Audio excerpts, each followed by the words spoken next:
va a quedar grabado en video cuando pase de nuca al piso. Bueno, tengo que arrancar con regulación de la transcripción. De lo anterior, cosas que no hayan quedado bien claro, alguna práctica que no haya salido bien, todo en orden. Bien. Bueno, el tema de regular la transcripción, fíjenme, estoy reescuchando, Cande, bájate el micrófono. ¿Vos me escuchás mal en general o es lo que me hace rebote a mí? No, ahí apago el micrófono. Ah, No, yo te escucho bien. bueno, cualquier cosa. Ayer a la noche no estuvo andando muy brillantemente mi internet, así que en todo caso si me llega a empezar a frenar o algo, me avisan y me reinicio. Yo lo reinicié, pero por las dudas. Bueno, la transcripción no se da así porque sí en cualquier momento del día, está súper regulada.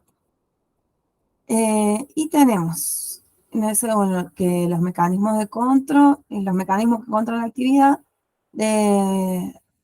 ¡Ay, Dios! Hoy no sale. Olviden ese cuadro. Pues son mecanismos de control que controlan la actividad de los genes durante la transcripción. Sí, acá dice mecanismos de regulación. Me parece que este cuadro está un poco peor. ¿Cómo podemos regular la transcripción? Una es con factores de transcripción, que son ciertas enzimas y proteínas que o potencian que un gen se transcriba o frenan que no se transcriba tanto. Otra opción es la acetilación de histonas, que, ¿se acuerdan las histonas que eran donde se enrollaba el ADN? Se le pegan grupos acetilo y esto hace que o se puedan correr o no se puedan correr. Y otra es metilación de las bases nitrogenadas. Esto es, se pegan grupos metilo en la parte de las bases púricas o primicas. Bueno, dice, son proteínas que activan las secuencias reguladoras y promotoras del gen. Pueden ser factores específicos y factores basales. Los factores basales, se unen a las secuencias promotoras. ¿Se acuerdan que teníamos dos, la caja tata y la caja K? Y son los mismos para todos los genes, por eso son basales, están en todos lados. Se los llama por eso constitutivos. Los factores específicos se unen a secuencias reguladoras, o sea, no secuencias promotoras, sino las reguladoras. Y son particulares para cada gen. Cuando algo es particular es facultativo. Los factores específicos pueden ser activadores o represores. Depende si hace que se replique más, que se transcriba más o que se transcriba. ¿Qué pasa? El gen se curva formando una horquilla que permite que los factores específicos formen un complejo con los basales. Y hace eso. ¿Ven? Acá yo tengo la parte del regulador y acá el promotor. En el promotor se ponían los basales.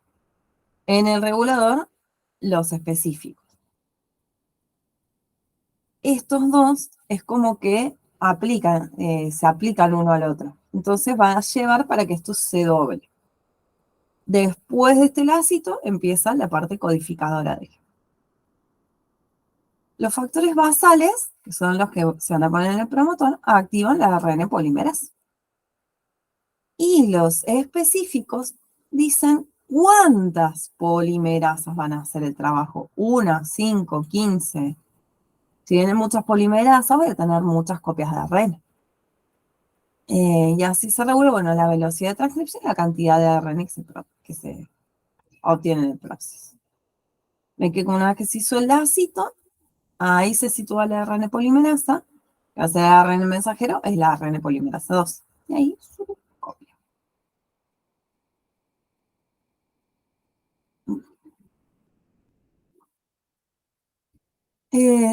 Los factores de transcripción específicos, nos muestra acá, por ejemplo, factores de crecimiento, tienen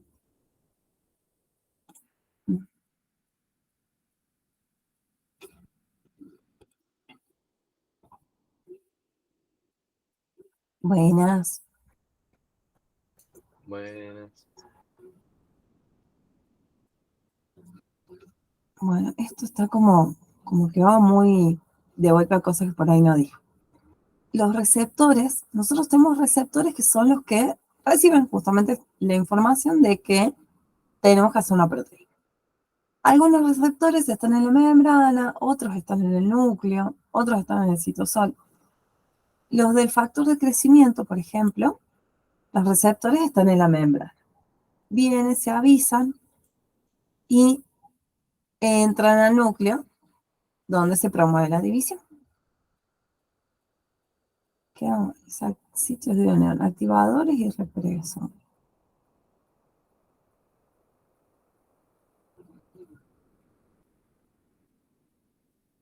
A ver, dos activadores y un represor. ¿Qué significan estos dibujitos? Tengo dos activadores, transcripción. Tengo un solo activador, poca o sin transcripción. Por más que tenga los dos activadores, si tengo el represor, no hay transcripción. Me parece que se podría haber obviado tanto ese dibujito, pero bueno.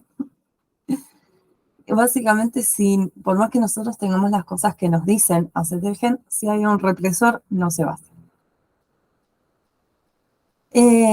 Esto de la acetilación de las proteínas histónicas. Recuerden que dijimos que tenemos eucromatina y heterocromatina. La eucromatina era más relajada, más activa, y la heterocromatina era inactiva. La eucromatina es transcripcionalmente activa debido a que se le agregaron grupos acetilo en las histonas. Al pegarle cosas en estos ruleros, evita que se puedan superenrollar. Por eso se evita su empaquetamiento. La heterocromatina es transcripcionalmente inactiva debido a que tiene una pérdida de grupos acetilo. Y esto permite que se enrolle más. O sea que la acetilación de histonas me activa.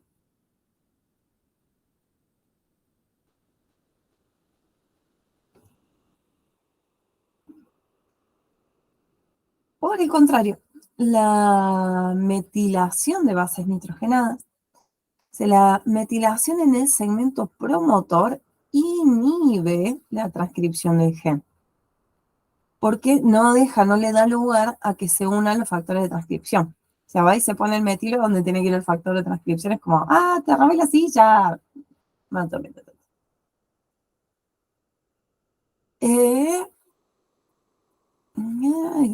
toxinas desmetiladas. Otro dibujito que me parece que podría ser obviado tranquilamente.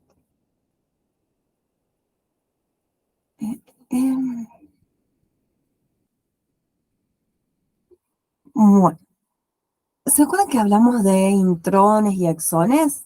Dice que había que hacer como un resumen, porque los exones tienen lo que yo necesito y los intrones son lo que yo sacaría del resumen.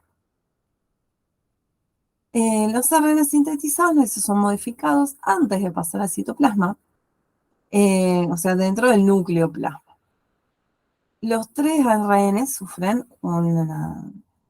algún procesamiento. El más importante y el que más cosas pasa es el ARN mensajero.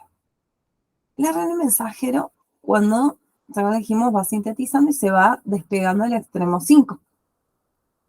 En el extremo 5 ocurre un proceso que se llama capping, que se agrega un nucleótido que se llama 7-metilguanosina trifosfato. Se llama 7-metilguanosina trifosfato. ¿Qué es el CAP? Que se pone, como les digo, en el extremo 5. Este CAP o capuchón le sirve al ARN para que el ribosoma lo encuentre y lo cuida de las enzimas que son las ribonucleasas, que son las que van a romper al ARN una vez que ya no sirve.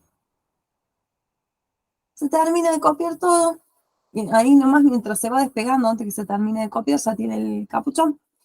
Cuando se despega el extremo el extremo 3, ocurre lo que se llama poliadenilación. que es el agregado de unos 250 nucleótidos de adenina, a lo cual le vamos a llamar colapolia.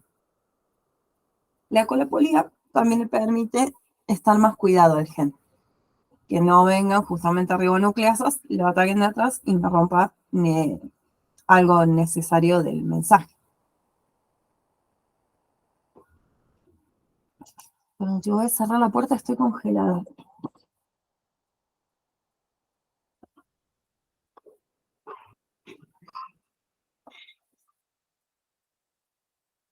Gato.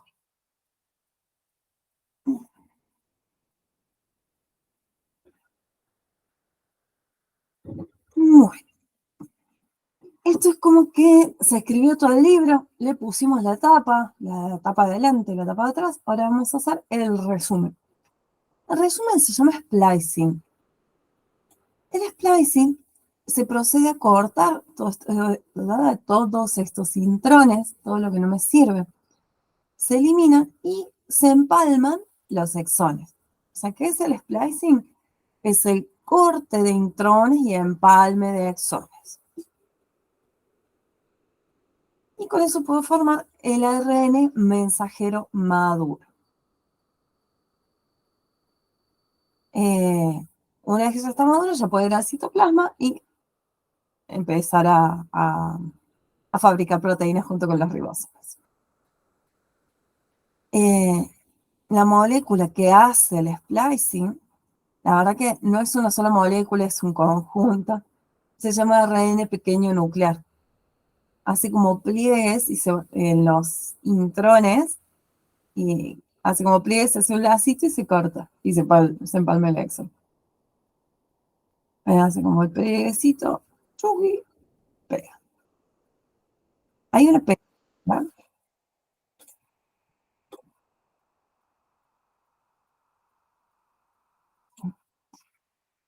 Por si le gustan las películas así medio de suspenso, tirando terror, hay una película que se llama Splicing, eh, que es justamente de unos científicos que hacen splicing con ADN de distintos animales para crear, hola, Vi. Eh, Hacen este splicing de que cortan genes específicos de diferentes animales porque quieren crear un ser vivo que produzca una proteína para curar el Parkinson. Son una pareja de biotecnólogos. Y bueno, las cosas mal sal y cosas por el estilo, pero está muy buena la película Splicing. Si les gusta el tipo así, suspenso, terror científico, eh, las cosas que nombra genéticamente hablando, más allá de que el resultado no es algo muy factible, todo lo que habla químicamente o genéticamente, de los procesos genéticos y todo, es súper correcto. O sea, sé que quienes hicieron la película se contactaron con científicos de verdad para que le hicieran las cosas. Así que, por lo menos para los ñoños como yo, es maravillosa la película. Está en YouTube. Creo que la tengo guardada. Pero está buena, sí, si un día están al Pepe, se las recomiendo. Y si son medio asustadizas, no la vean. Yo la torturé, la vi con mi prima esa, que por ahí le dan ganas de ver así alguna medio de terror o de suspenso, pero las veces está conmigo. Y me puteó como 3 meses. Así que bueno, tiene un buen efecto. Bueno, acá nos hace un buen resumencito. Este dibujo sí está bueno. Nosotros acá tenemos el ADN, doble cadena, donde está el gen, intrones y exones, por supuesto. Se realiza el transcripto primario, donde al transcripto primario, mientras está saliendo, le ponemos el capuchón en el de 7 metilguanosinatrifosfato en el extremo 5. Cuando sale la colita polía en el extremo 3, le hacemos recién después de esos dos el splicing y puede atravesar el poro de la carioteca y salir a unirse con uno o varios o muchos ribosomas y formar las proteínas.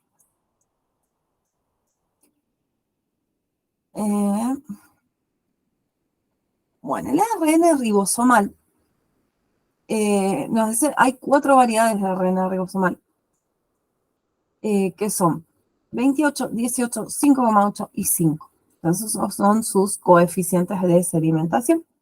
Si por ahí se recuerdan, como por la primera o segunda clase que estuvimos hablando de qué significaba el coeficiente de sedimentación. Recordemos que el ribosoma tiene 2 unidades, una más grande, una más chica. La mayor tiene los ARN 28, 5,8 y 5. Y acá nos dice más de 50 proteínas en el blanco que ustedes van a usar en química de primero. No dice más de 50, dice más de 40, pero bueno, son muchas proteínas. Y todas esas proteínas se llaman con la letra L y un número. Y la subunidad menor tiene un solo ARN, que es de 18, y más de 30 proteínas que se llaman S, con el número. S por small y L por large, por subunidad menor y subunidad mayor. Los ARNs de la subunidad mayor, perdón, los ARN más grandes, son 28, 18 y 5,8, se hacen en el nucleolo con la ARN polimerasa 1 a nivel del organizador nucleolar.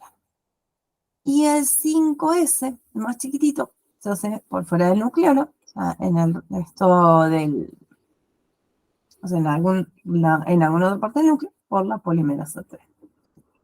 ¿Se acuerdan más o menos qué era el nucleolo?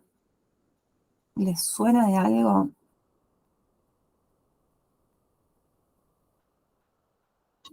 Pueden buscarlo si quieren, porque a veces uno no se acuerda de la palabra, pero se acuerdan en qué punto lo anotó o algo por el estilo.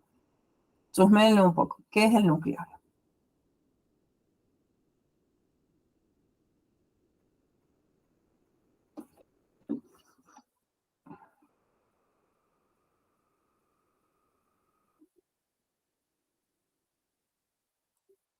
Yo les voy a empezar a hacer esto, hacer las preguntas y a esperar que alguien conteste, que no me moleste que lo busque, nada, pero que no sigo hasta que alguien no me conteste.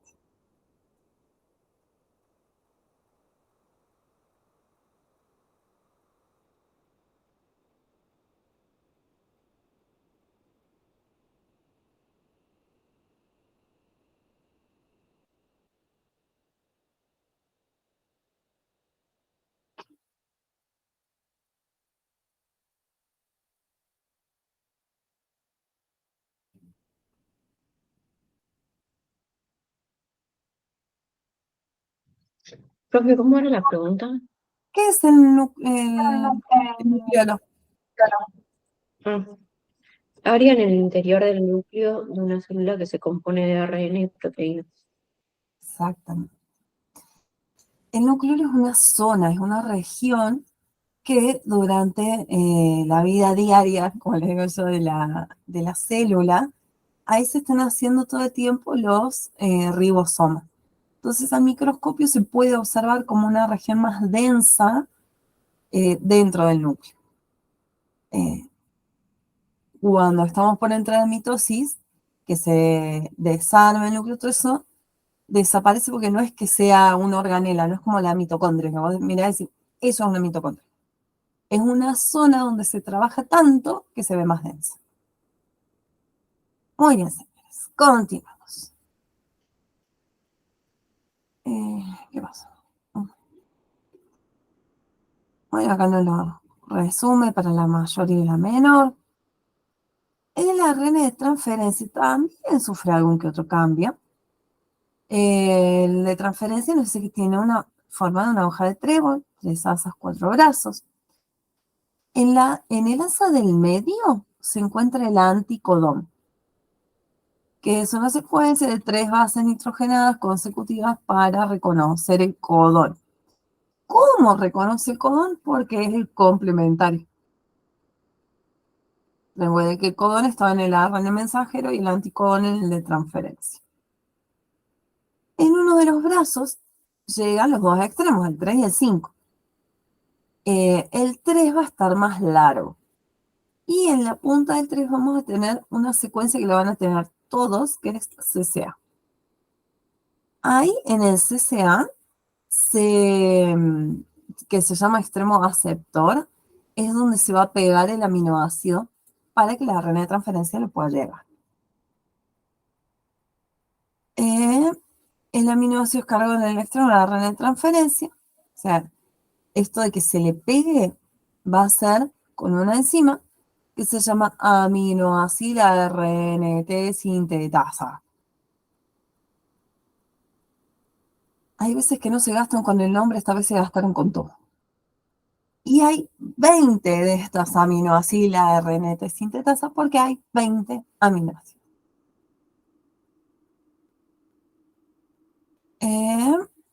Cuando se une la RNA de transferencia junto con el aminoácido, hacen un complejo. Y este complejo se llama complejo aminoácido ARNT. Y esas dos A significan aminoácido. Ven acá tenemos el extremo 3, que es más larguito, tiene el CCA, ahí se une el aminoácido. El extremo 5 queda más corto. Hace las tres asas y en el asa esta del medio es donde tenemos el anticodo.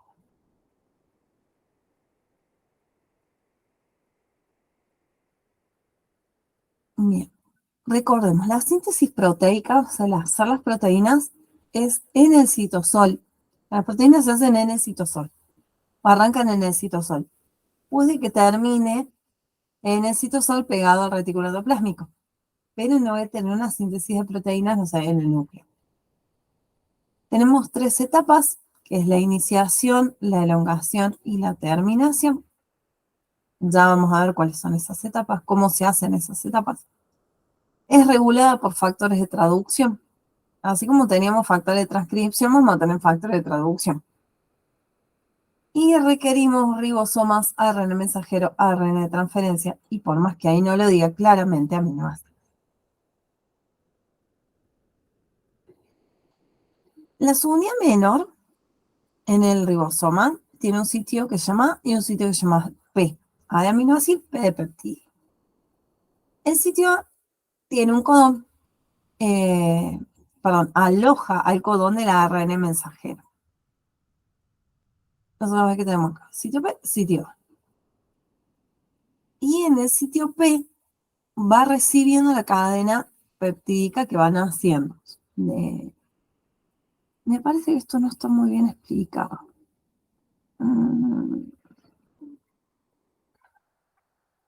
A ver. Permítame un momento. Sí. Está explicado horrendo porque como lo explica después paso a paso, pero vamos a explicarlo paso a paso y no explicarlo horrendo y después paso a paso, ¿no? Porque vamos a perder tanto tiempo. Bueno, sabemos que la subunidad, cuando se unen, nos queda un sitio P y un sitio A. Los factores de transcripción tenemos de iniciación, de elongación y de terminación.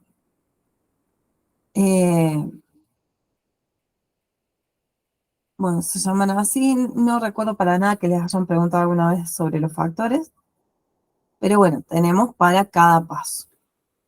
Para la iniciación, nosotros primero tenemos los ribosomas que están disociados, o sea, su unidad para cada lado. El extremo 5 del ARN mensajero con el capuchón, ¿se acuerdan que tiene el capuchón? Recibe la subunidad menor por ese extremo. Y la subunidad menor lo empieza a recorrer hasta que reconoce el codón de iniciación, que el codón de iniciación era AUG, que era el de una metionina. Este codón de iniciación se ubica en el sitio P, o sea, en el que está adelante, ven, acá. Con el ARN entrase por acá, y esto lo va recorriendo, y el AUG entra en el sitio P. Va a venir un complejo de un ARNT cargado con una metionina que es específico y entra en el sitio P, acopla con un anticodón y se queda ahí un rato. Los factores de iniciación van a evitar la unión de las subunidades hasta que esté todo listo. Y queda, bueno, el ARN con la metionina en el sitio P de ribosoma. Cuando ya quedó la metionina paradita ahí con todos los factores en el sitio P, viene la subunidad mayor, las dos subunidades se unen y los factores de iniciación se liberan. Ya tenemos el 3, viene el factor. Une la subunidad mayor. La fase de elongación va a empezar cuando un segundo RNA de transferencia con su aminoácido, que va a ser el que corresponda al codón que quedó en el sitio A, porque todos son codones. Si uno me quedo en el sitio P, en el sitio A va a estar el otro. Va a venir una red de transferencia que acople su anticodón con el codón que quedó en el sitio A. Entra en el sitio A, acopla codón con anticodón. Y entre los dos aminoácidos se va a formar lo que se llama enlace peptídico con una enzima que está en la subunidad mayor que se llama peptidiltransferasa. Me gusta este dibujito, parece una tontera, pero podría decirse que, entre medio de estos dos está la peptidiltransferasa, que es la que va a ser la unión péptida.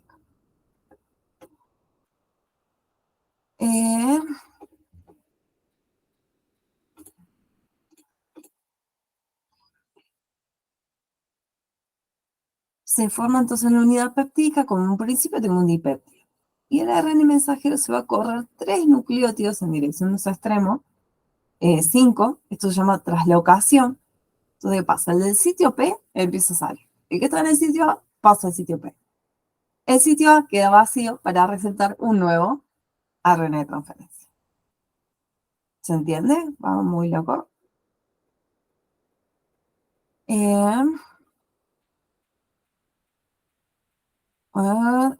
Los procesos se repiten, y nos cuenta que se puede llegar a poner hasta 5 aminoácidos por segundo. Un montón. El extremo 5' del ARN mensajero se aleja del ribosoma, mientras que el 3 se va acercando a él. Porque el ribosoma va haciendo esto, recorriendo el ARN mensajero. Cuando el extremo 5' del ARN mensajero ya está en 90 nucleótidos pasado el ribosoma, va a venir otro ribosoma. O sea, arranca un ribosoma, cuando recorre 90 nucleótidos pueden ir otro ribosoma más, y así sucesivamente irse uniendo muchos ribosomas. Y es cuando se forma el polirribosoma poliso.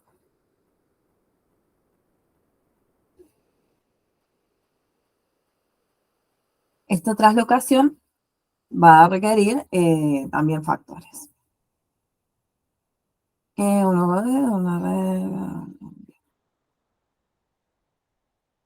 Esto es lo que les explico.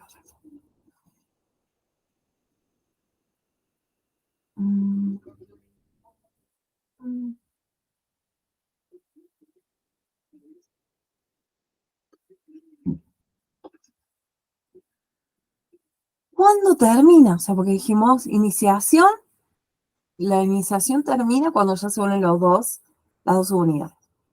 La elongación se termina, o sea, empieza cuando pongo el segundo aminoácido, y se termina cuando en el sitio A encontramos un codón de terminación. Recuerden que el codón de terminación no significa ningún aminoácido. Es un gato amarillo, un amarillo gato, un amarillo amarillo. Estos 3 codones de terminación, como no los reconoce ningún ARN de transferencia, sí es reconocido por un factor de terminación. Provoca la disociación de ambas unidades, la degradación del ARN mensajero, el desprendimiento de la proteína sintetizada. Para poder desprender la proteína, también necesitamos el factor de terminación, que se llama 3.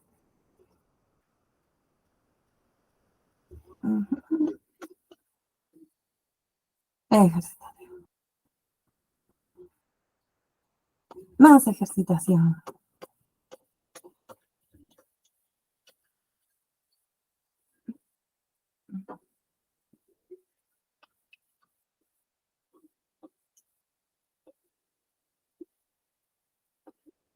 Muchísimo. buenísima ejercitación, como para que no se vayan a querer olvidar. Se re...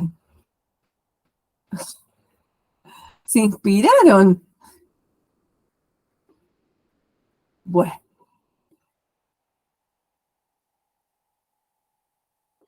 bueno, ni yo soy tan cruel, 76 ejercicios, es una banda. Bueno, ahí vamos. Estuvimos hablando del núcleo en su vida diaria usual ahí, tranqui, paqui. Vamos a hablar del núcleo en división, o sea, cuando estemos por entrar a la mitosis. Ay, a ver, espera un segundo, me voy a poner las gotas en los ojos porque me están matando. Ahí vengo.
Acá estoy.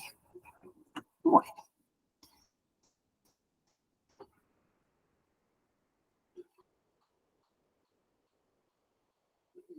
nos va a hablar de que sabemos que la reproducción celular implica la formación de nuevas células a partir de una que ya exista. El ciclo vital de una célula somática tiene dos etapas, la interfase y la mitosis. Recuerden que la interfase tenía tres fases, subdividida, digamos, en tres fases, G1, S, G2. Esto en las células somáticas. En las gaméticas tenemos otro tipo de división que es la meiosis. De ahí reducimos a la mitad la cantidad de cromosomas que hay en la célula. Y en la meiosis, perdón, generamos 4 células hijas haploides.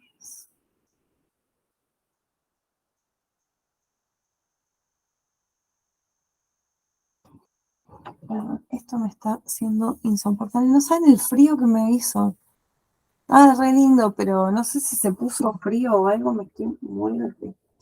Eh,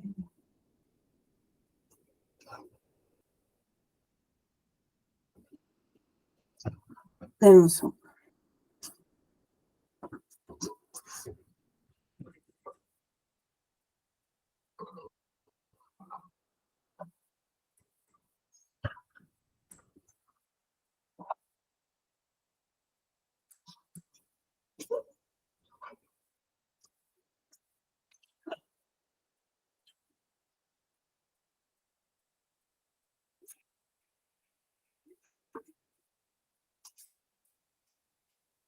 Bueno, ahí puse el termo para el agua, no se piensen que me iba mucho.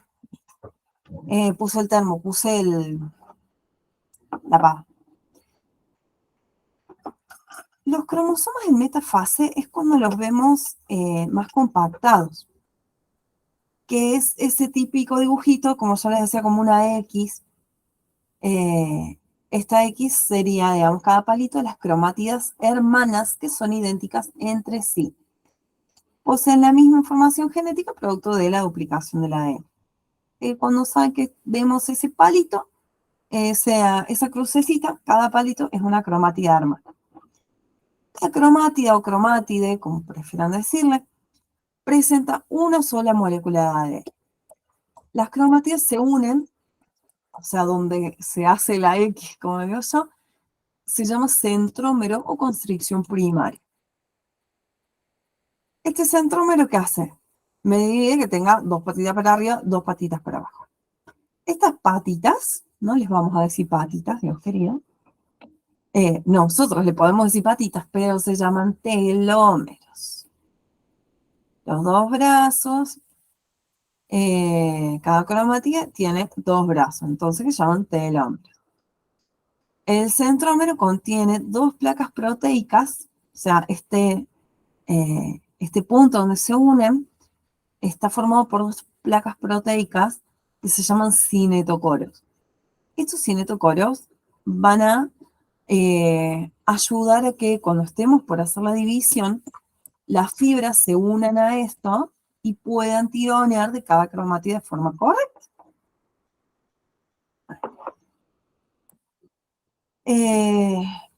Los telómeros tienen una polaridad que impide la fusión de los cromosomas. O sea, esto impide que, veo que esto está más o menos así, ¿no es cierto? Bueno, impide esta polaridad que esto haga así y que se pegue. Acá, bueno, tenemos las cromátidas, los brazos son los telómeros, el cinetocoro acá. Tenemos brazos cortos y brazos largos, depende de cómo quede el ADN, vamos a tener más o menos diferencias. Se pueden presentar algunas constricciones, o sea, como una parte un poco más delgada, y lo que queda luego de la constricción es lo que se llama ADN sátil. Como les decía, depende de donde esté el centrómero, los cromosomas van a quedar distintos, no que están siempre en la misma forma. Metacéntricos se va a dar cuando los brazos son iguales, o sea, está en el medio, por ende los brazos se quedan iguales. Submetacéntrico va a ser un poco más arriba, entonces tenemos brazos cortos y tenemos brazos largos. Y los acrocéntricos, el centrómero está directamente muy cerca de un extremo. Entonces vamos a ver dos brazos muy cortitos y dos brazos muy largos.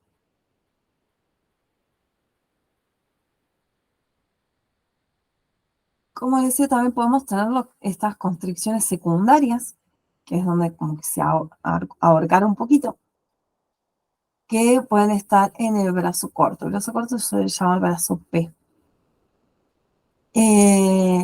Y seguido por una pequeña porción redondeada que se llama satélite. Ahí alojan los organizadores nucleolares o zonas organizadoras del núcleo. O sea, en los cromosomas que nosotros encontremos este ADN satélite, va a ser cuando se desespiralice, van a ser los organizadores nucleolares.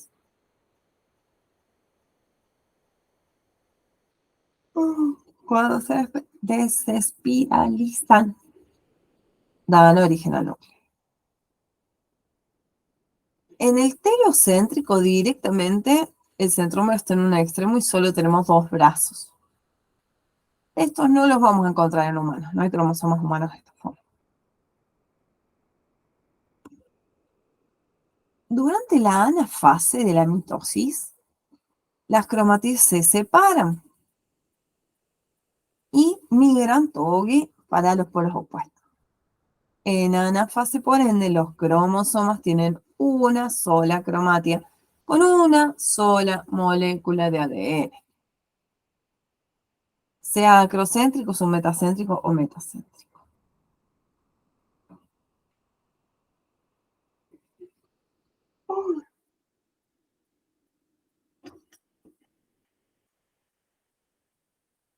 Perdón por los bostezos y el frío, chicos. En 3 minutos ya está mi mate listo y esta clase va a tener mucha más energía. Bueno, en humanos, el número de cromosomas es 46.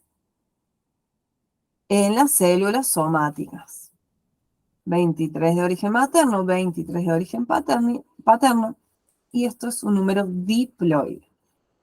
O sea, 46 es diploide, 2N.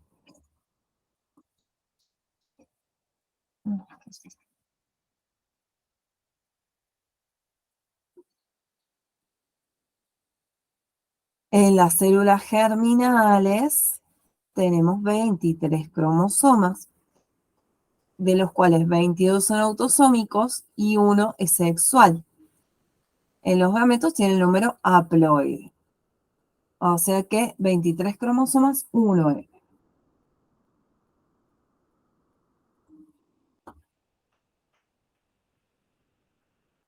Bueno, en el óvulo, no es el cromosoma sexual o gonosoma, siempre es un X. Y en el espermatozoide puede ser un X o puede ser un Y. La mujer, no, es homogamética y el hombre heterogamético para ese gen específico. Voy a buscarlo. Es así como en el óvulo tenemos sí o sí X, al fecundarse puede ser XX o XY, depende de lo que tenga el espermatozoide. Si es XX, nacen niñas. XY, nacen niños.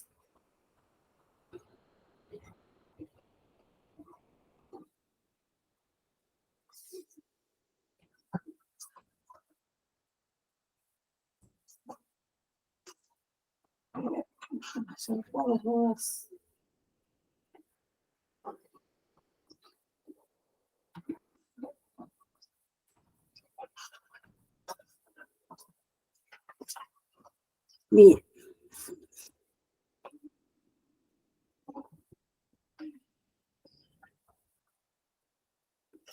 En la facu tenía una profe de biología y justo nos había tocado que en el grupo éramos todas chicas. Justo en ese grupo fuimos todas mujeres.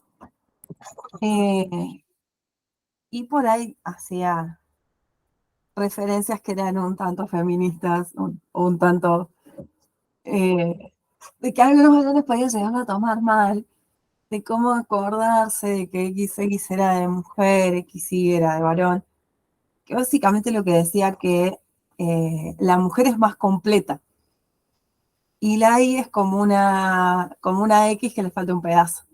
Entonces, lo decía un poco más fuerte, vamos a ser sinceros.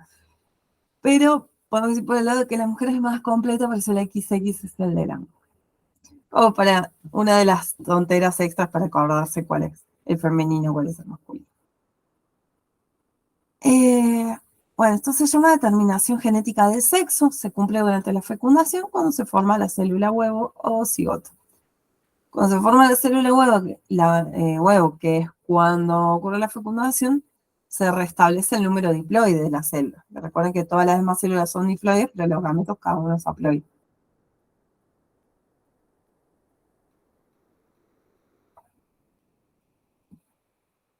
Bueno, la célula somática tiene 46 cromosomas, 44 autosomas y 2 sexuales. XX o X.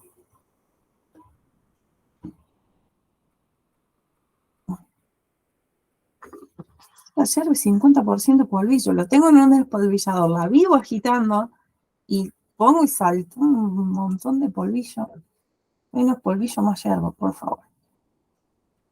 Bueno, como los dos autosomas paternos del espermatozoide tienen una morfología similar a los 22 autosomas maternos, los cromosomas se organizan de a pares llamados homólogos. En la mujer los 23 son homólogos, ya que el sexual es XX.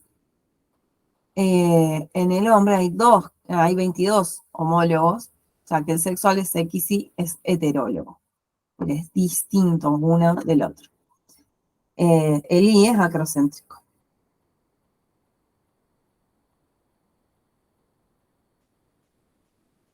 Me parece que me hice más caliente que el miércoles. Cuando tenemos la cantidad de cromosomas que deberemos tener, se llama euploidía, al hecho de tener un número de cromosomas normales. ¿Qué pasa? Podemos tener más y podemos tener menos.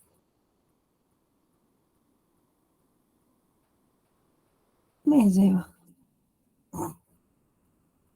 Creo que esto lo tengo en el libro acá de biología, porque es como que con esa resaltación no nos dice nada. Que lo puedan tener.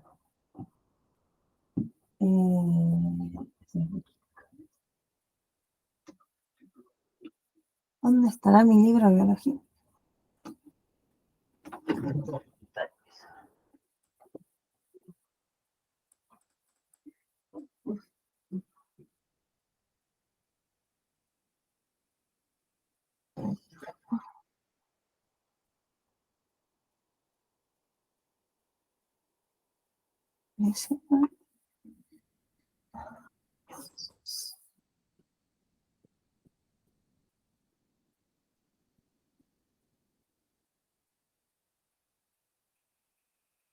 Bueno,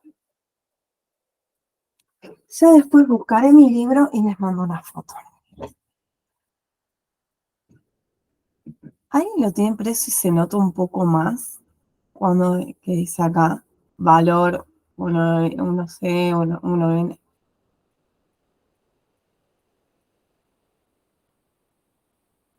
Eh,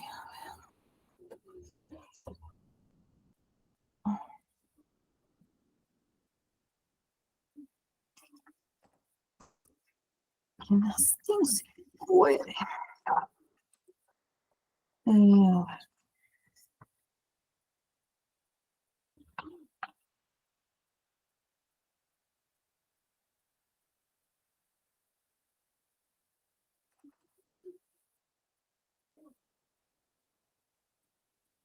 perdón, estoy buscando para poderles pasar. Esto va a ser, me parece lo vamos a resolver de otro. Esto es demasiado.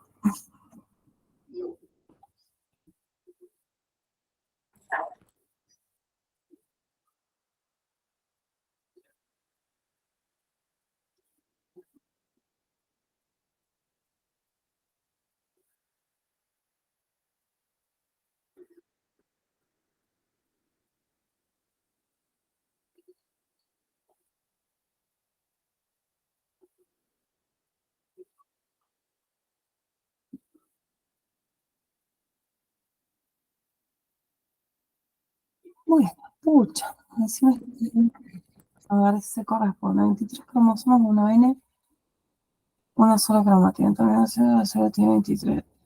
Pero, este era 1C.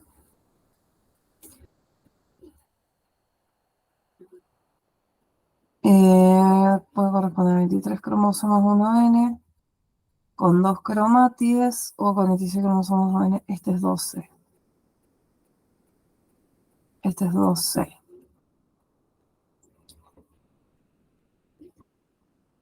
Corresponde a 46 cromosomas, 2N, con 2 cromátides. Este es 4C. Si mal no recuerdo. Sería 1C cuando tenemos 23 cromosomas de una sola cromátide. Que esto sería más bien algo, o sea, sería un gameto. 23 cromosomas, o sea, 1N, con 2 cromátides, o lo cual sería 46 cromosomas, 2N, de una sola cromátide. Esta sería la vida usual de la célula, que sería 2C. Y cuando está por hacer la mitosis, tenemos el doble, 46 cromosomas con 2 cromátides, o sea, 92 moléculas de ADN, o sea, 4C. Los gametos tienen 23 cromosomas de una sola cromática. Este es un juego haploide, hay un valor de 1C. 23 cromáticas es lo que decimos, 1C. Ay, 1C en los gametos. En la meiosis va a haber células precursoras de los gametos que tienen 23 cromosomas, o sea, 1N, pero con 2 cromátides armadas. En estas células hay un valor 12, ya que tiene 46 moléculas de ADN. Que es este que decíamos acá. Este.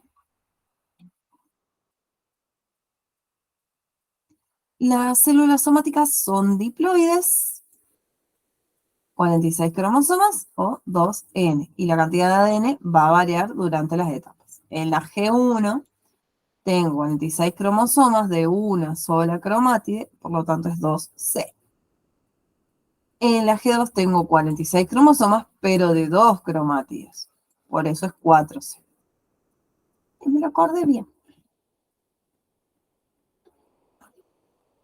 El corpúsculo de Barr.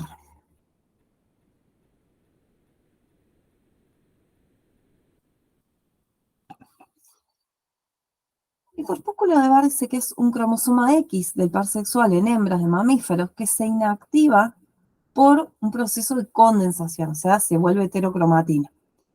Esto es durante la embriogénesis temprana. La inactivación compensa el exceso de información de la hembra, porque tiene 2 cromosomas X. Esto es una hipótesis de compensación de los. Uno de los cromosomas X es genéticamente activo y el otro no lo es. Que puede ser el materno o el paterno. No sabemos cuál de las dos X es, si es el materno o el paterno.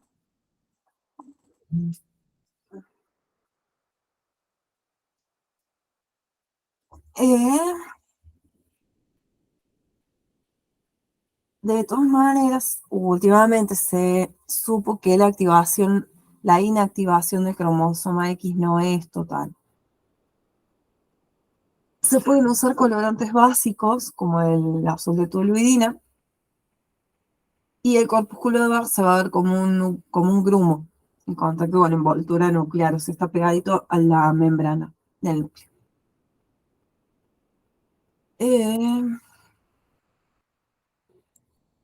Bueno, no creo que sea muy importante esto de que en células del epitelio bucal se ven como carpas, como tienes la campaña, y en los neutrófilos como palillos de tamo. Esto solo se puede ver durante la interfase y en células somáticas de la mujer. No están en células germinales y no en el hombre.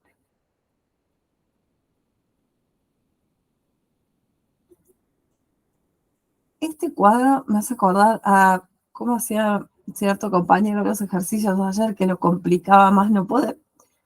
Bueno, dice, el número de corpúsculos por núcleo es igual al número de cromosomas X menos 1. En la mujer tenemos 2 pares X menos 1, tiene un corpúsculo. El hombre tiene un solo X menos 1, es 0. ¿Había necesidad de complicarlo tanto? O sea, la mujer tiene un corpúsculo de Barr, el hombre no lo tiene. ¿Listo? No tenemos muchas opciones. Después podemos tener cómo uno se siente, elección sexual, o como lo quieran llamar. Pero físicamente tenemos 2. O genéticamente hombre o genéticamente mujer. Y pasa.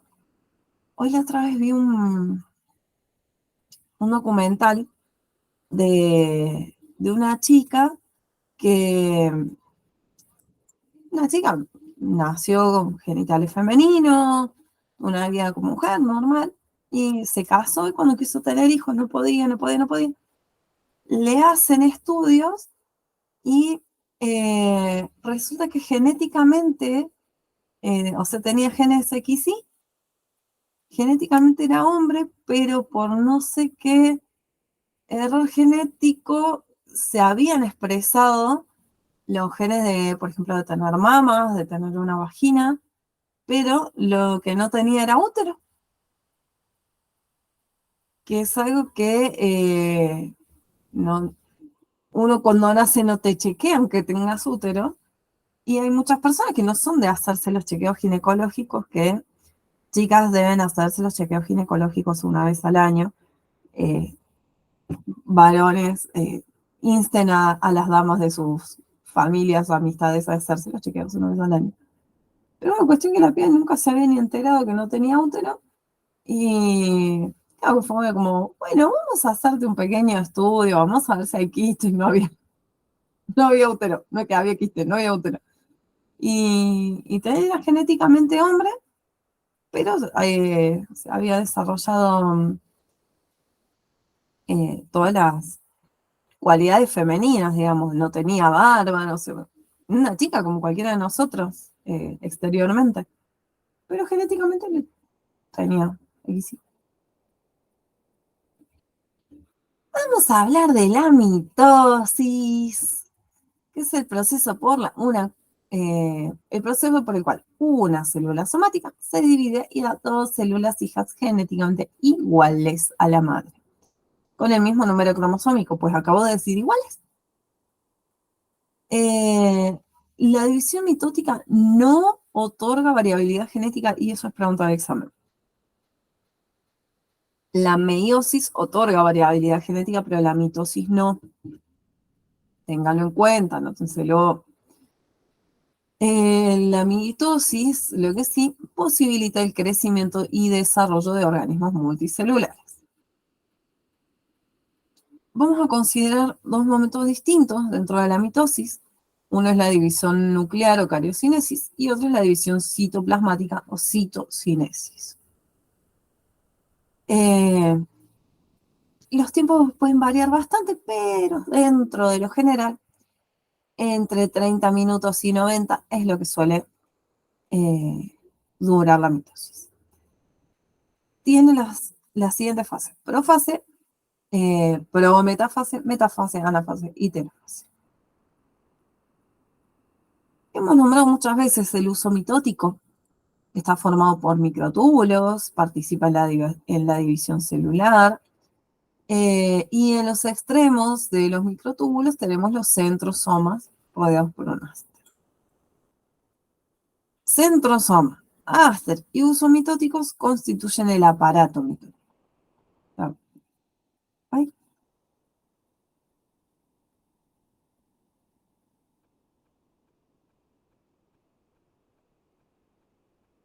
ay, fue como que de golpe, como si se me taparan los oídos de golpe. No, ah, ay, capaz que capté mucha energía de golpe, que se le va a hacer. Bueno, estos tres entonces forman el aparato mitótico. También es pregunta en algún que otro choice. Los microtúbulos del uso se clasifican en fibras cromosómicas y continuas. Las cromosómicas también se llaman cinetocóricas y son las que se unen al cinetocoro del cromosoma. ¿Se acuerdan de este botoncito proteico que tienen los cromosomas?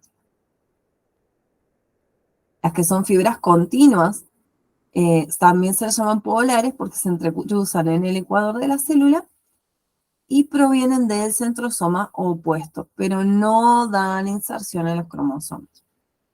Y acá tenemos las fibras cinetocóricas, que son las que salen desde el centro y se insertan en el cromosoma, y las polares también salen desde el centrosoma, pero llegan hasta la mitad. Y esto le va dando una forma. En la prófase, la cromatina se empieza a condensar, se condensa. Voy a poder visualizar los 46 cromosomas. Recuerden que esto no es que yo lo veo en cualquier momento de la célula, recién acá. Con sus dos cromátidas hermanas, unidas entre sí a nivel del centrómero, o sea, paso a ver nuestro viejo y querido dibujito del cromosoma. El nucleolo desaparece, recuerden que la región donde hacíamos todos los ribosomas a desaparecer, y los centrosomas migran hacia polos opuestos para formar el uso mitótico. Luego viene la prometafase, donde se va a romper la envoltura nuclear. Yo ya organicé todo el ADN para que quede todo bonito en los cromosomas, rompo la bolsita en donde está. Y los cromosomas se van a insertar en las fibras del uso. Saben que ya se van uniendo a sus cinetocoros los microtúbulos. En metafase es cuando el cromosoma está lo más compacto posible. Alcanza su máximo grado de compactación. Y se ponen todos en la filita, en lo que se llama el plano ecuatorial. Cuando se ordenan todos, es en la metafase, que están bien ordenados, bien compactos. Se alinean en el plano ecuatorial y cuando ya están todos derechitos, ahí termina la metafase.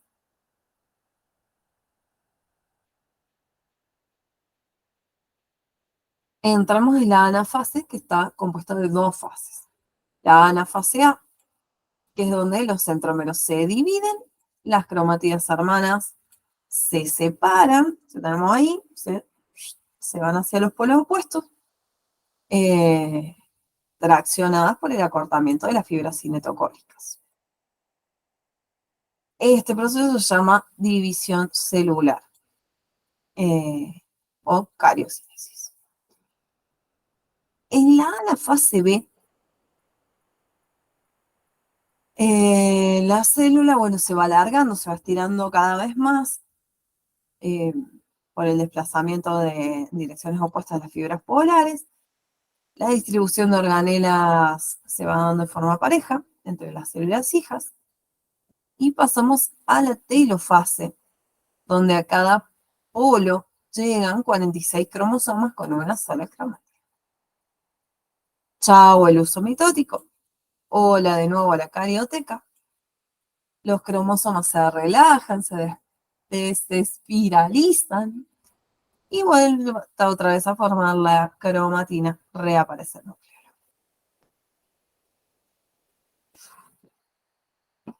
Se empieza a formar lo que se llama un surco de segmentación. El surco de segmentación o ecuatorial se profundiza, no sé, por un anillo contráctil que es de actina y miosina 2. Eso fue pregunta de examen. No sé la última fecha, pero en algún momento sí lo fue. Que el anillo contráctil lo forman actina y miosina, y empiezan a estrangular el citoplasma hasta que se corta y hacen dos células. Este proceso se llama división citoplasmática, citocinesis. Cariocinesis, que era el anterior, se da cuando era lo del núcleo, y la citocinesis cuando ya tenemos dos células nuevas, el corte de las dos células.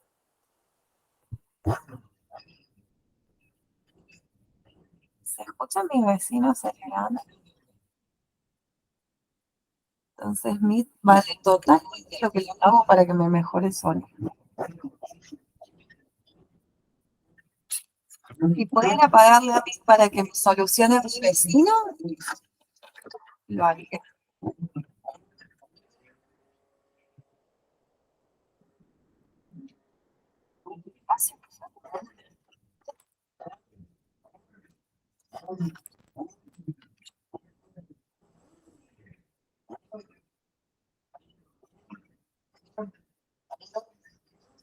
Dios, dame paz, porque si me doy fuerza, los mato a todos. No, no, no. Yo me vine a vivir al campo para no escuchar esto. Y si en la ciudad se pone alguien a hacer esto en la puerta de su edificio, lo cagan a palo, le tiran cosas de todos los edificios a la vez. Bueno, porque absorbo paz, saco estrés. Vamos con la meiosis. La meiosis es la división que cumplen las células germinales, localizadas en gonas de organismos que se reproducen sexualmente y reducen a la mitad el número diploide de cromosomas, permitiendo formación de gametos de número haploide.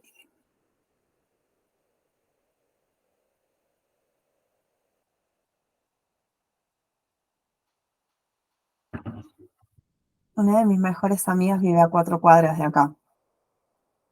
Y a veces me escribe y dice, qué lindo tu vecino, te está acelerando, ¿no es cierto? O sea que 4 cuadras atravesando la montaña, si yo vivo en la punta de la montaña de Villa, al pie de la montaña, escucha a mi vecino acelerar. Ay, Dios. Bueno, tanto espermatozoide como óvulo tienen 23 cromosomas. Durante la fecundación origina la célula huevo que restablece los 46, o sea, el diploide. La meiosis tiene dos fases, una primera meiosis y una segunda meiosis, que la primera meiosis es reduccional. Esta palabra ha sido referencia en más de un choice. La célula que cumple esta primera meiosis es una célula diploide. Que cumple la es diploide, previamente de pasar por una interfase en donde duplica su ADN.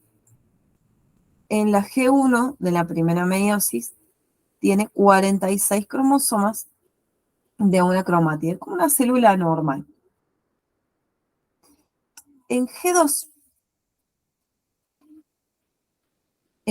tiene 46 cromosomas de dos cromátides hermanas, idénticas que permanecen unidas por el centrómero, 2N4C. O sea, en la G2, en la primera meiosis, estamos como para hacer una mitosis. Es una célula común que está para hacer mitosis. Durante la primera meiosis se separan los cromosomas homólogos y se van a originar dos células hijas, cada una de 23 cromosomas con 42 cromátides.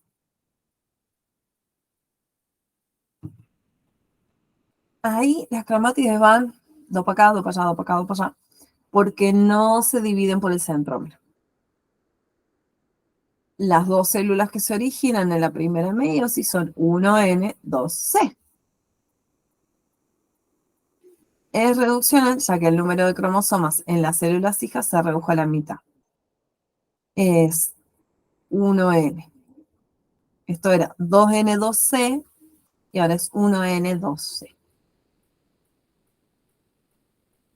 En la segunda meiosis se la llama ecuacional. Entonces se va a ver todo esto paso por paso de todas maneras. Las dos células resultantes de la primera meiosis no duplican el ADN. O sea, cuando arranca la primera meiosis yo tengo una y paso a tener dos células. A estas dos células que van a entrar a la segunda meiosis no les voy a duplicar el ADN. Inician la segunda meiosis siendo 23 cromosomas de dos cromátidos, o sea, 1N2C. Durante la segunda meiosis se separan las cromátides hermanas, se originan dos células hijas. Recordemos que ya teníamos dos células, o sea, las dos células originan otras dos células nuevas cada una, por ende terminan siendo cuatro. Cada una 23 cromosomas con una cromátide, ya que estas se reparten con división del centrómero, y los cuatro gametos originados de la segunda meiosis tienen 1N1C.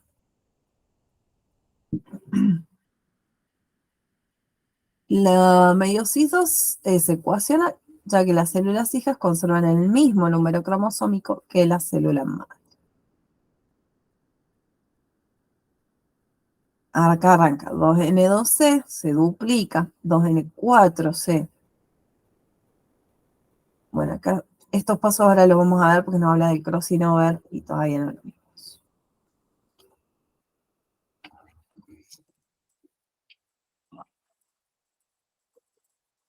Vamos con la profase 1.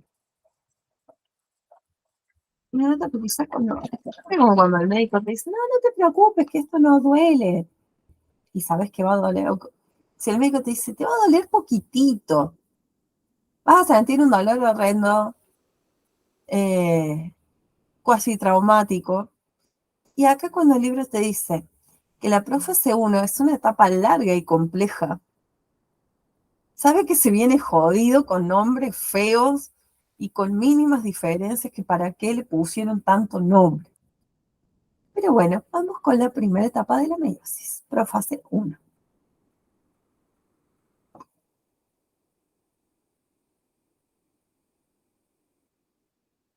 Preleptonema es donde comienza la compactación de la cromatina y la formación del uso acromático.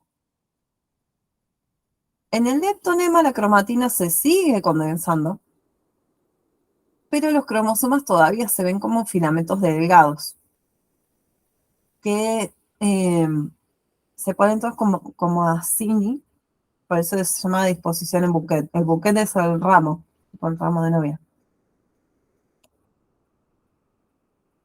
A esto le sigue cigonema, donde los cromosomas homólogos, maternos y paternos, se alinean y experimentan un apareamiento llamado sinapsis, con un complejo que se llama complejo proteico sinaptonémico.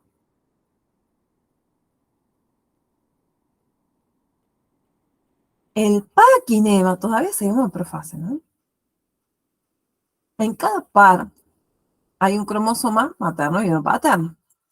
También se va a llamar tétrada porque hay 4 cromátides en el par. va a haber lo que se llama un intercambio de segmentos entre cromátides homólogas adyacentes, o sea, entre una materna y una paterna van a intercambiar pedacitos. Este intercambio de pedacitos, de intercambio de material genético entre cromosomas homólogos, se denomina recombinación genética o crossing over. Es más nombrado como crossing over.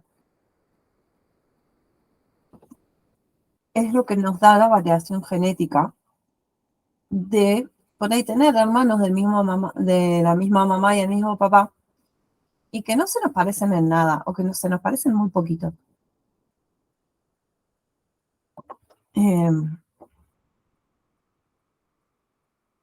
Yo, por ejemplo, tengo 2 medias hermanas, o sea, de mi mamá yo soy hija única, de mi papá somos como 50. No, somos 6 nomás, no somos 50. Pero bueno, somos de muchas mamás. 2 de mis medias hermanas son hermanas de todo, digamos, entre ellas, de mamá y de papá. La más grande, que es la que me sigue a mí en orden de nacimiento, es un tanto más baja que yo, más bien cachetoncita, más bien de una estructura fuerte, más parecida a la mía. O sea, yo soy bastante anchita, incluso cuando estoy delgada soy bastante corpachona, digamos. Y la más chica es más alta que yo, flaca, patilarga, con la cara chupada. Son nada que ver. Es más morocha la flaca. Eli, que es la que me decía a mí, o sea, es más, o sea, de tez más o menos parecida a la mía. Pero cachetona, bastante cachetoncita. Y la otra, la cara chupada, flaca, lo modelo. Larga, mide unos 70 y pico. eh, y son de la misma mamá y del mismo papá. Pero bueno, claramente su crossing over estuvo heavy. Una de mis amigas en Córdoba, es ella la mayor y tiene 2 hermanos. Vos, si le conocés a ella, ves un hermano caminando por cualquier parte del mundo y vas a saber que es hermano de ella. Son, pero tan iguales, eso son entre mujer y varón. Son zarpadamente iguales, pero te pasaste el crossing over por la meiosis, hija de tu madre. No, tiene una fotocopiadora, esa mujer no tiene un útero, son todos iguales los hijos. Y me pasa que algunos tienen como más fuerte el crossing over y otros no tanto. Por eso a veces tenemos hermanos que se nos parecen y a veces no tanto. ¿Ustedes tienen hermanos así que son muy parecidos o muy distintos a ustedes? ¿Hermano o hermana? ¿Vos qué tenés, Abby? Contame. Mi hermano es ojos celestes y rubio. Pues, me estafaron. Mamá, ¿estás segura que esto es de papá? A veces, bueno, igual a papá, mamá no puso un gen. No, pero mi papá es morocho. También. Lo agarran de punta, lo agarran de punta.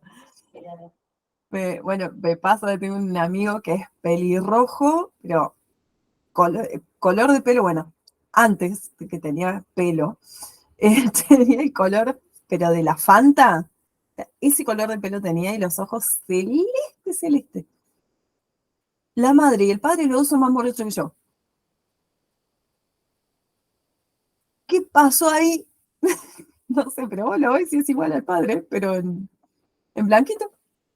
Es igual al padre, pero blanquito, coloradito, y el padre es bien morocho, es bien morocha. No sé si le decoloró.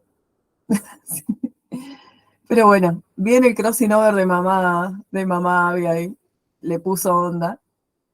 Acá que nosotros tenemos los homólogos, y ahí, vamos a poner un color más fuertecito. Ahí hace el crossing over. Y esto, cuando se separa, no quedan igualitos que antes. El diplonema, todavía seguimos con la parte que veníamos, o sea, todavía no pasamos de la profase.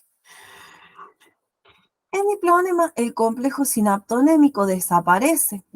Los homólogos se separan parcialmente, aunque siguen unidos por los puntos donde están los intercambios que se llaman quiasmas. Es como que esto se había medio pegado así, tipo, tenemos un par, tenemos otro par, se habían pegado así y ahora quedan como medio así todavía uniditos.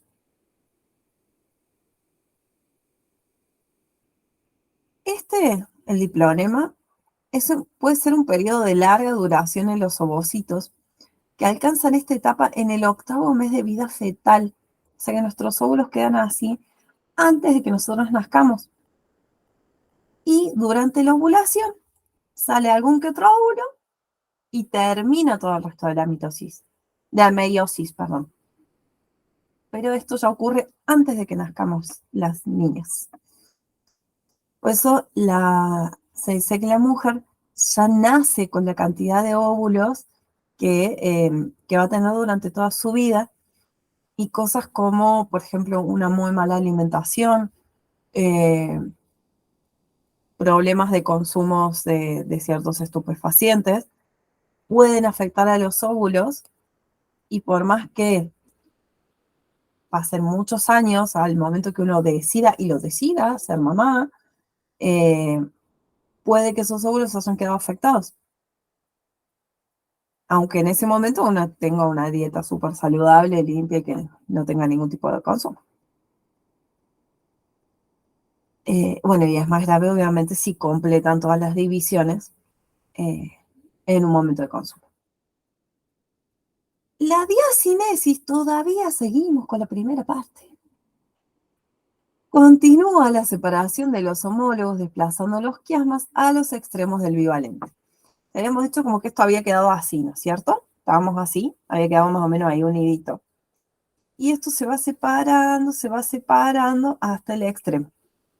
Y quedan las puntitas, ¿no? Ahí. Eso sería la diacinesis.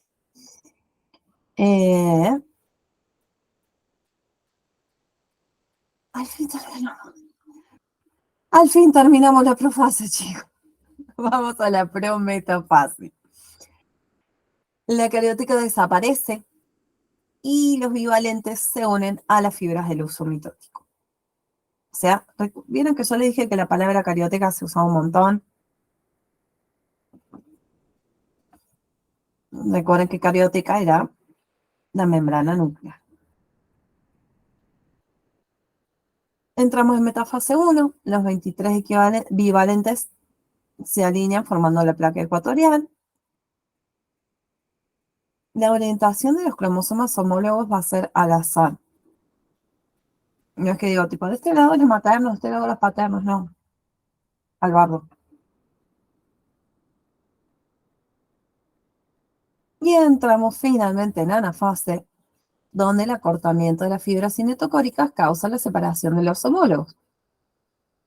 Cada cromosoma migra. Yo sé que nosotros teníamos dos, o sea, dos pares. Se separa y se van dos para cada lado. O sea, un par para cada lado. Tenemos dos cromátides hermanas mixtas que tienen segmentos cromosómicos maternos y paternos. Esta repartición es al azar, según cómo quedaron orientados.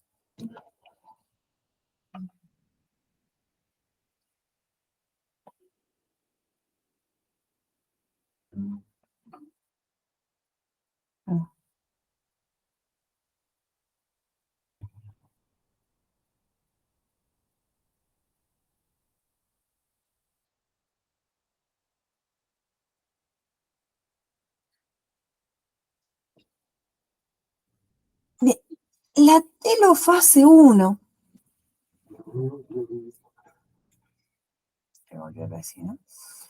Los 23 cromosomas llegan a los respectivos polos, se reconstruye la envoltura nuclear y se produce la citocinesis. Y nos queda cada cromosoma con dos cromátides hermanas recombinadas. También se las llama cromátides mixtas. Las dos células que obtenemos acá tienen un número haploide de cromosomas, 1N12, y tienen una pequeña interfase, son un ratito como de vida así, donde no va a duplicar el ADN. El ADN queda igual. La primera meiosis, perdón, asegura la variabilidad genética por dos mecanismos, crossing over y la separación al azar de los cromosomas homólogos. Crossing over en la profase 1 y la separación al azar en la anafase 1. Y luego viene la segunda meiosis. La verdad que es como raro, o por lo menos a mí me llamaba mucho la atención esto de que se vuelva a hacer la membrana nuclear por un ratito, porque entra el toque en segunda meiosis y la vuelve a tener que romper. Pero bueno, así se hace, no es un capricho de uno. Por suerte la segunda meiosis, la profase 2, no tiene tantos pasos. La hace más cortita. Tenemos los 23 cromosomas dobles, 1N, 2C, se ubican en la periferia del núcleo, la carioteca desaparece y se forma el uso mitótico.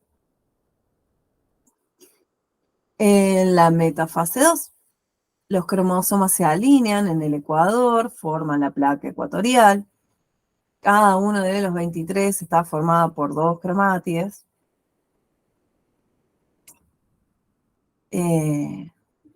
Por dos cromátides hermanas se observan 22 autosomas y uno solo de los monosomos. La anafase 1, los cromosomas dividen sus centrómeros, se separan las cromátides hermanas mixtas. La telofase 2, y esta parte, toda la segunda meiosis es muy mitosis. Los juegos haploides de cromosomas llegan a los respectivos polos, se reconstruye la carioteca y luego se produce la citocinesis. Las dos células hijas son gametos que tienen un juego haploide. 2 células por cada una de las anteriores, ¿no es cierto? Entonces, por eso arrancamos con una y la primera meiosis la terminamos con 2.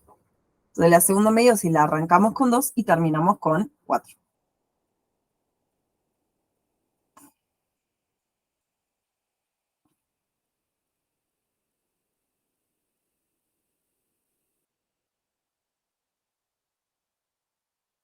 Bueno, espermatogénesis, primera meiosis, segunda meiosis.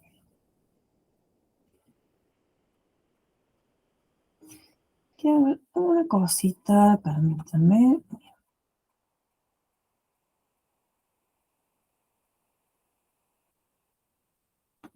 Bueno, los voy a hacer trabajar un poquito para la próxima clase y me lo voy a anotar en la agenda porque después me olvido de tomarles. Habiendo visto mitosis y meiosis, vamos, ¿qué día estamos? Hoy es 18.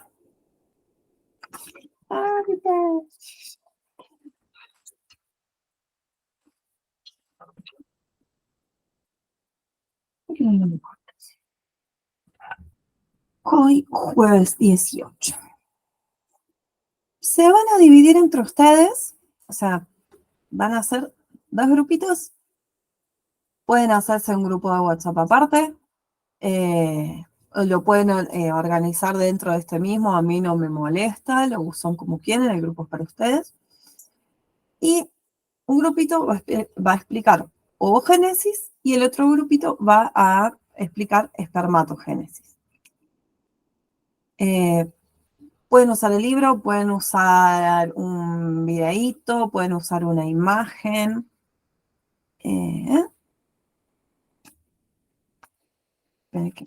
Si hoy es 18, me tengo que anotar en el día que tiene tarea.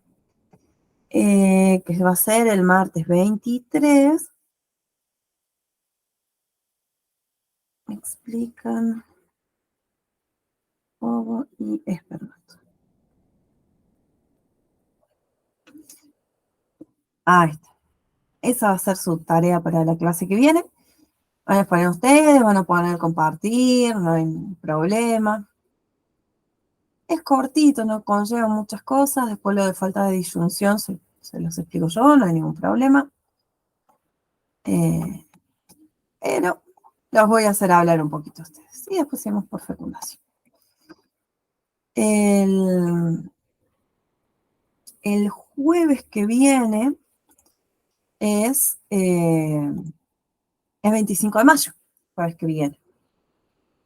Así que al ser feriado no vamos a tener la clase.